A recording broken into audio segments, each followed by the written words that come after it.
ժողովուրդ ջան, մի բան էլ ասեմ, ոնց որ ուսները կասեն իսո։ Սամվել Կարապետյանի թիմակիցները, Ծառուկյան Գագիկի թիմակիցները ասին, որ իրանց ընդհանուր վարչապետը Ռոբերտ Քոչարյանն է։ Ու ես հիշեցի լոզունգ Կամսամոլով, ուրեմն ոնց է դա հնչում։ Մի գավարիմ Լենին, պատրաստվում Ստալին։ Մի գավարիմ Ստալին, պատրաստվում Լենին։ Շատ տեղին ասա։ Այսինքն մենք ասում ենք Սամվել Կարապետյան, պատկերացնում ենք Ռոբերտ Քոչարյան։ Մենք ասում ենք Ռոբերտ Քոչարյան, պատկերացնում ենք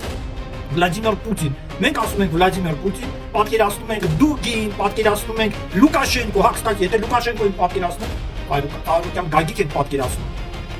Այսինքն այ ժողովուրդ, սրանք նույնական են, սրանք բոլորը նույնական են։ Հիմա հարց է ծագում, բալա,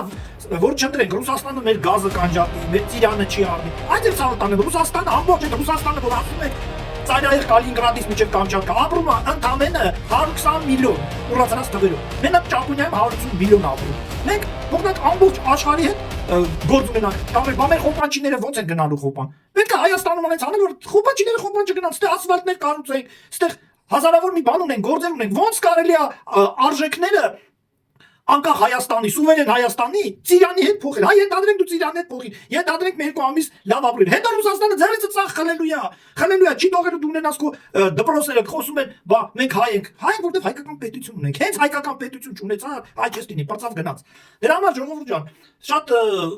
պիտի լուրջ վերաբերվենք։ Ամենամեծ արժեքը, որ կա, դա այդ անկախ քո սեփական պետություն ունենալն է, եւ այդ պետության մեջ քո լեզվով բանակցես, շփվես, հայո ես, սեր բացատրվես։ Շնորհակալություն։